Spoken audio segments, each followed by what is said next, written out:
semakin kita itu ketemu dengan kesulitan-kesulitan, tantangan dan sebagainya, itu sebenarnya kita semakin dekat dengan kesuksesan. Perkenalkan, nama saya Rudi dari Kebumen Sukoharjo.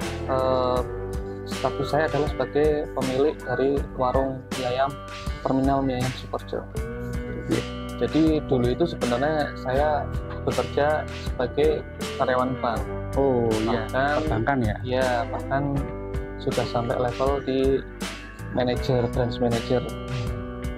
Cuma entah kenapa passion saya dulu memang pengennya jadi wirausaha. Iya, passionnya dulu di situ. Makanya sambil saya bekerja dulu di perbankan, saya juga belajar dari banyak orang-orang yang saya temui bagaimana mereka mengelola usaha dan lain sebagainya, sehingga saya dapat banyak ilmu yang ilmu ini tidak bisa dapatkan saya waktu sekolah gitu. Nah, salah satunya itu saya dapatkan dari perbankan pada saat saya bekerja, saat saya interview dengan calon nasabah ataupun mungkin rekan yang lain, itu lebih banyak saya juga ambil ilmunya untuk saya manfaatkan. Terus akhirnya saya bisa memutuskan untuk berekspansi usaha di bidang kuliner yang terutama mie ayam. Dari sekian banyak pilihan sektor usaha ya, banyak pilihan berniaga, itu kenapa Mas Rudi dan istri memilih untuk ambil di bidang kuliner? Istri saya itu basicnya sebenarnya perawat. Perawat. Iya, kesehatan ya? Iya, kesehatan. Tapi saya tidak mengizinkan untuk bekerja di rumah sakit ataupun di puskesmas. Makanya kalau memang ingin punya kegiatan, saya sarankan untuk berwirausaha. Ya, awalnya dari situ. Nah, istri saya itu punya dua hobi. Yang pertama tentang kecantikan, yang kedua tentang kuliner. Karena dipikir waktu itu paling mudah, paling efektif, yang kita pikirkan akhirnya diputuskan untuk kuliner. Seperti itu. Dan memang ya dulu sempat ya Mas, kita jualan kecil-kecilan, jualan cilok Mas, di pinggir jalan itu jualan cilok goreng. Nah, itu cikal bakal awal Mas, di depan situ. Terus waktu itu jualan berapa bulan, ternyata mau masuki musim hujan. Nah, terus akhirnya kita putuskan kalau hujan jualan di pinggir jalan itu kan susah, makanya kita coba cari alternatif tempat yang kira-kira bisa kita pakai untuk jualan makanan. Akhirnya dapatlah satu tempat. Nah, di situ kita berpikir lagi Mas, masa kalau kita menyediakan tempat duduk, ada meja kursi, kita hanya jualan cilok kan? Kita berpikir lagi, putar otak lagi, akhirnya memutuskan untuk jualan bakso, karena memang sudah bisa buat bakso sebelumnya. Begitu jualan bakso, sudah jalan 1 bulan 2 bulan, ada permintaan dari customer untuk nambah mie ayam. Nah, akhirnya kita cari resep lagi untuk mie ayam. Nah, ini ditambahkan mie ayam. Nah, sudah jalan sekitar 5 bulan atau 6 bulan. Cuma memang lokasi yang dulu kita untuk jadikan tempat jualan itu kurang maksimal Mas. Jadi bisa dikatakan tidak sesuai gitu antara pengeluaran dan pendapatannya itu kurang sesuai. Akhirnya sekitar 6 bulan itu tutup. Kita lakukan semacam analisis kecil ya. Jadi di Sukoharjo itu ada, menurut saya ini Mas ya, ada 3 jenis makanan yang merakyat, tapi orang itu nggak pernah bosan dari dulu sampai sekarang. Itu yang pertama ada bakso, ada mie ayam, sama nasi gorengan. Nah, kita breakdown lagi, kita pecah lagi dari 3 itu, kira-kira yang mana yang kita mau fokuskan. Nah, kalau bakso waktu itu sudah mulai banyak, ada bakso beranak, bakso mercon, dan lain sebagainya kan, itu sudah banyak. Terus kalau nasi goreng kita lihat kayak lebih cocok dijual sore sampai malam, sedangkan kalau siang itu sepertinya kurang maksimal, kurang pas ya. Akhirnya kita putuskan untuk jualan fokus di mie ayam dengan kita mengkreasi. Kita waktu awal itu membuat 7 resep, cuma 7 menu ya. Kalau sekarang alhamdulillah sekitar 18 menu ya. Yang pertama kita waktu itu setelah ketemu konsep mau jualan apa dan seperti apa, tentunya kan kita selanjutnya adalah mencari tempat kan ya. Iya. Nah kebetulan yang namanya kita pengen jualan makanan itu pengennya kan di pinggir jalan utama. Pinggir ya. jalan. Iya. Biar orang kalau lihat itu warung apa itu mampir. Iya. Cuma kenyataannya waktu itu saya nyari untuk lokasi yang berada di pinggir jalan ataupun yang strategis itu sangat susah mas. Susah sekali ya. Misal pun ada itu harga sewanya buat saya mahal sekali buat saya. Ada satu wilayah jalan itu tembus ke rumah saya mas. Tembus ke rumah saya. Cuma waktu itu masih berupa sawah. Oh, masih lahan pertanian ya? Iya, lahan pertanian. Iya, itu benar-benar sawah, tidak ada bangunan di situ. Nah, saya iseng nanya sama karyawan saya, nah, ini punya siapa gitu. Nah, ini disampaikan ini punya desa. Nah, jadi saya besoknya nyari tahu ke desa, ternyata ada lahan yang bisa dimanfaatkan untuk saya usaha. Meskipun ya kalau saya lihat waktu awal seperti suatu hal yang sangat susah.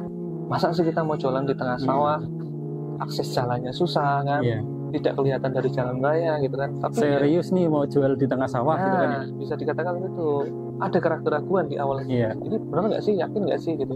Tapi kayak saya itu dibimbing jalannya untuk ternyata harus di sini dan sebagainya. Ya alhamdulillah akhirnya setelah diputuskan kita bisa buka warung di warung itu sebelum benar-benar siap untuk opening tanggal 14 ya. Masih ingat tanggal 14. Jadi sebelum tanggal 14 itu saya sama sekali tidak mempromosikan kemana-mana. Karena mungkin saking sibuknya untuk mempersiapkan warungnya itu sendiri kan, bangunan belum maksimal ataupun resepnya belum maksimal. Itu akhirnya saya belum begitu fokus untuk marketing ya.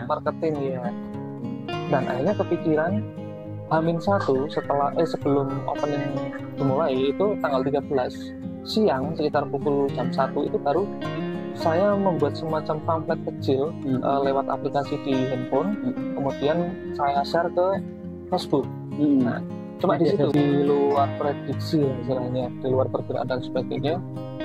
Jadi buka warung itu tanggal 14 pukul 11 mas. 11 siang ya. Tapi ternyata sebelum jam 11 itu sudah ada orang masuk untuk mau mencoba. Iya, karena mungkin waktu itu iklan yang saya sampaikan ada 7 menu mie ayam. Itu mungkin menarik bagi para pelanggan, bagi calon pelanggan. Soalnya kalau saya amati dari tempat-tempat mie ayam yang itu paling sekitar 4 atau 5 menu ya, varian menu ya. Itu pun biasanya variasinya kurang menarik. Nah di situ hari pertama dibuka itu alhamdulillah pukul 2:30 sore itu sudah habis mas. Sudah alhamdulillah habis. Nah itu memang benar-benar di luar prediksi dan perkiraan saya. Bagi seorang manajer waktu itu kan saya dituntut untuk memimpin berbagai bidang. Kan? Kalau di Kerbangan itu ada bidang sales atau marketing, ada bidang operasional, ada administrasi, ada mungkin lagi collection dan sebagainya. Di situ ada subnya itu banyak kan beberapa. Nah di situ dituntut kita sebagai manajer itu untuk membuat strategi planning kan. Kita bikin planning, kita bikin rencana, terus kita bikin alur kerja seperti apa dari masing-masing divisi atau masing-masing tim gitu kan. Kita dituntut untuk bisa mengontrol semua pekerjaan itu dihandle oleh satu orang, yaitu sebagai manajer kan. Nah hal itu saya terapkan di warung saya ini, tapi secara sederhana. Karyawan ini kita kasih job desk-nya masing-masing. Jadi di warung saya itu total ada 6 karyawan. Itu ada pokok pekerjaan masing-masing. Tapi di luar pokok pekerjaan masing-masing itu mereka harus atau bisa mengerjakan pekerjaan yang lainnya yang berbarengan. Misalnya kayak nyapu atau bersih-bersih atau nata dan sebagainya. Di luar, nah, saya delegasikan seperti itu masing-masing, dan saya kontrol. Biasanya saya kontrolnya lewat handphone. Dan ada juga pasang beberapa titik kamera itu untuk kontrol saya juga sama istri, dari mulai tata kelola warung sampai proses penyajian, proses pelayanan, sampai kalau di akhir hari itu kayak semacam tutup kas dan sebagainya, itu semua sudah bisa dilakukan oleh karyawan saya. Jadi saya lebih sama istri itu lebih controlling. Kita kedukanya dulu aja. Jadi kebetulan saya membuka warung ini di akhir tahun 2019 kan. 2019. Itu awal-awal buka, alhamdulillah seperti yang tadi saya sampaikan, itu respon dari para pelanggan itu bagus sekali menurut saya. Itu alhamdulillah sekali.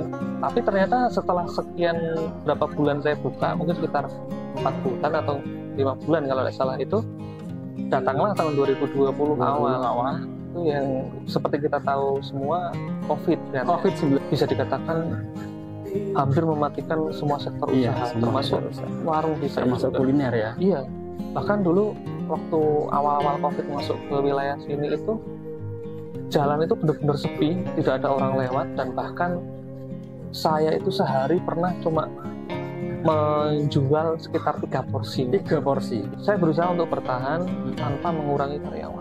Itu yang paling berat. Jadi ibarat kata berdarah. Ya, cara kalkulasi bisnis saya minus, Mas. Minus ya. Iya. Tapi dalam hati kecil saya benar-benar kepingin jangan sampai ada karyawan saya yang saya PHK waktu itu. Ya meskipun kalau sampai saya memutuskan untuk mempertahankan mereka semua, itu saya yang sendiri yang akhirnya nantinya kalah kan seperti itu. Cuma ya kebetulan waktu itu alhamdulillah saya ada saving dari tempat lain, dari source yang lain atau sumber yang lain itu yang saya gunakan untuk subsidi silang. Cuma itu tadi saya bertahan, saya subsidi silang untuk gaji mereka, untuk operasional dan sebagainya, dengan harapan ini segera berakhir. Usaha kuliner ini sukanya apa, Mas? Sukanya yang pertama, kalau untuk saya dan istri ya saya, itu alhamdulillah saya bisa ngasih pekerjaan untuk orang-orang sekitar. Kebetulan karyawan saya ini yang di warung ini ada 6 orang, itu ada yang kerabat, ada yang tetangga. Jadi masih satu wilayah sini. Itu kesukaan yang pertama, saya bisa istilahnya ikut bantu lah buat mereka yang memang membutuhkan pekerjaan. Saya bisa menyediakan lapangan pekerjaan di wilayah sini tanpa jauh-jauh ke wilayah lain. Itu yang pertama. Terus yang kedua adalah di bisnis kuliner ini saya menemukan sebuah kebahagiaan, Mas ya. Ada kebahagiaan tersendiri bagi saya itu kalau ada orang mencicipi makanan dari warung saya itu senang. Enak lah gitu. Enak, senang, dan dia kembali lagi nih. Repeat order kan. Itu artinya apa yang saya suguhkan itu bisa diterima oleh pelanggan-pelanggannya. Itu adalah kepuasan tersendiri untuk para calon-calon wirausahawan ataupun calon-calon pengusaha yang mungkin saat ini masih tertahan karena masih, maaf ya, mungkin kan ada orang yang masih statusnya bekerja tapi secara pribadi ingin sekali jadi wirausahawan dan sebagainya. Jadi kalau kita sudah niat itu 50% insya Allah sudah jalan. 50 niat itu 50% adalah modal awal. Itu 50% modal awal kita mulai usaha. 50%-nya apa? Banyak hal. Bisa dikatakan ada modal, ilmu, tempat, dan sebagainya. Nah, itu tapi 50%-nya itu dari niat dulu. Jadi kalau orang sudah punya niat untuk ingin melakukan usaha atau ingin dagang dan sebagainya, itu menurut saya sudah setengah jalan. Itu yang pertama. Terus yang kedua, yang kita lakukan sebagai pengusaha itu tidak ada pengusaha yang jalan itu mulus. Dari start 0 mulus sampai 100 sampai berapa, itu nggak ada yang benar-benar jalannya itu mulus. Itu pasti ada yang namanya lika-liku, ada masalah dan sebagainya. Itu pasti ada. Nah, semakin kita itu ketemu dengan kesulitan, tantangan dan sebagainya, itu sebenarnya kita semakin dekat dengan kesuksesan. Kalau memang ingin jadi pengusaha yang bisa dikatakan nantinya berhasil, itu pertama niat, kedua nggak boleh gampang putus asa. Ya. Terus ketiga, kalau kita bicara usaha ya, kita bicara faktor lebih dalamnya, itu faktor teknis dalam kita itu sebagai pengusaha. Saya banyak melakukan analisis ya, mulai dari cara menentukan target market, siapa yang saya mau sasar untuk pelanggan. Terus kedua, mengenai konsep yang akan saya jual seperti apa, itu kan harus matangnya, sampai tempatnya pun bagaimana konsep yang ingin saya suguhkan, yang benar-benar ini nantinya orang itu menarik untuk melihat tempat yang saya sajikan. Kayak warung yang sudah saya jalankan ini sekarang bisa dikatakan autopilot ya. Tanpa harus ada owner tiap hari di sini ya. Tanpa saya bisa dikatakan saya tidak pernah nunggu di warung, tapi semuanya bisa berjalan sesuai dengan rule plan yang sudah saya buat. Nah, tugas kita cuma kontrol dan istilahnya yang memastikan ya. Kadang sekali-kali kita juga perlu kesini kan untuk melihat secara langsung kan. Belum saya membuka ini, memang yang saya tuju adalah ibu saya sama ibu mertua saya kan.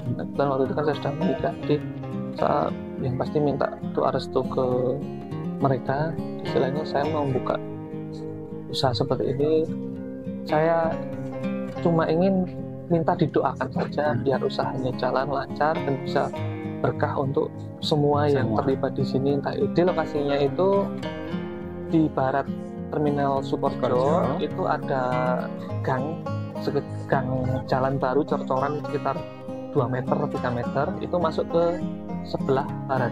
Jadi dari terminal Sukorejo persis, masuk ke barat sekitar 50 meter nanti, itu dari jalan raya itu sudah kelihatan.